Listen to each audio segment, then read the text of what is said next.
Welcome to a new video. Primary নতুন নিয়োগ এবং তার আগেই অনেক গুরুত্বপূর্ণ ব্যাপার কিন্তু ঘটতে চলেছে সম্ভবত। যেটা হচ্ছে প্রশ্নভুল মামলা। টেট ২০১৭, টেট ২০২২ এর যে প্রশ্নভুল মামলা সেটা ভ্যাকেশনের পরেই কিন্তু শুনানির সম্ভাবনা আছে এবং তার সাথে এমএটি 1594 বা টেট ২০১৪ প্রশ্নভুল মূল মামলা সেটাও কিন্তু নভেম্বরের দিকে শুনানির একটা প্রবল সম্ভাবনা আছে এবং যেটা মনে করা হচ্ছে যে নতুন নিয়োগের যে অনলাইন অ্যাপ্লিকেশন সেটা নভেম্বরে শুরু হওয়ার প্রবল সম্ভাবনা। কারণ এর আগে আমরা জানিয়েছিলাম।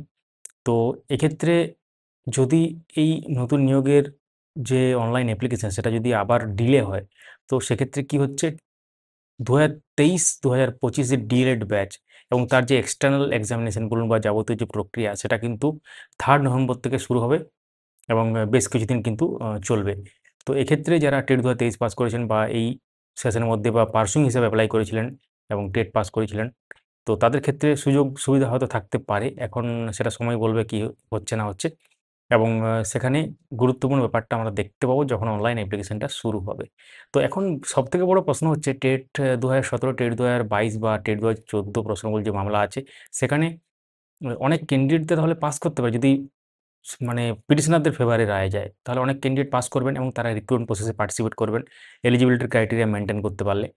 তো এক্ষেত্রে টেট ২০১৭, টেট ২০২২ এ মোটামুটি ২৩-২৪ টা করে প্রশ্ন ভুল আছে দুটোর মধ্যে যদি ধরেন, টোটাল যদি ধরেন ৪৭ টা আছে এবং টেট ২০১৪ তে তো আপনার ৬ টির মতো যে ব্যাপার সেটা কিন্তু লক্ষ্য করেছেন।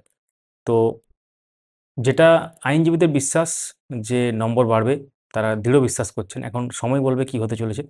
তো ফাইনাল জাজমেন্টের জন্য আপনাদেরকে ওয়েট করতে হবে। সেটা ভ্যাকেশন পর কিন্তু প্রবল সম্ভাবনা আছে। এবং সবথেকে বড় ব্যাপার হচ্ছে পর্ষদের যে রিপোর্ট অর্থাৎ এক্সপার্ট কমিটি গঠন করা হয়েছিল এবং সেখানে expert committee subject wise expert গঠন মানে তারা খতিয়ে দেখেছেন প্রশ্ন উত্তর সমস্ত কিছু এবং সেই যে রিপোর্ট, সেই রিপোর্ট এখনো পর্যন্ত জমা পড়েছে বলে আমাদের কাছে কোনো খবর নেই। অর্থাৎ রিপোর্টটা জমা পড়লেই তো এটা জাজমেন্ট চলে আসবে। কারণ এটি জাজমেন্টে আটকে আছে কতগুলো প্রশ্ন উত্তর অসঙ্গতি আছে বা প্রশ্ন ভুল কতগুলো আছে সেটার জন্য। তো রিপোর্টটা জমা পড়া ডিলে হচ্ছে বলেই এই সমস্ত প্রসেসে ডিলে হচ্ছে এবং তার সাথে এখন ভ্যাকেশন চলছে সেটাও একটা কারণ। তো পরবর্তী আপডেটগুলো অবশ্যই পাবেন আমাদের এই চ্যানেল থেকে বা পেজ থেকে। সঙ্গে থাকুন। যারা YouTube থেকে দেখছেন আমাদের চ্যানেলটিকে সাবস্ক্রাইব করুন। যারা Facebook থেকে দেখছেন পেজটিকে ফলো করে রাখুন। Thank you so much for watching.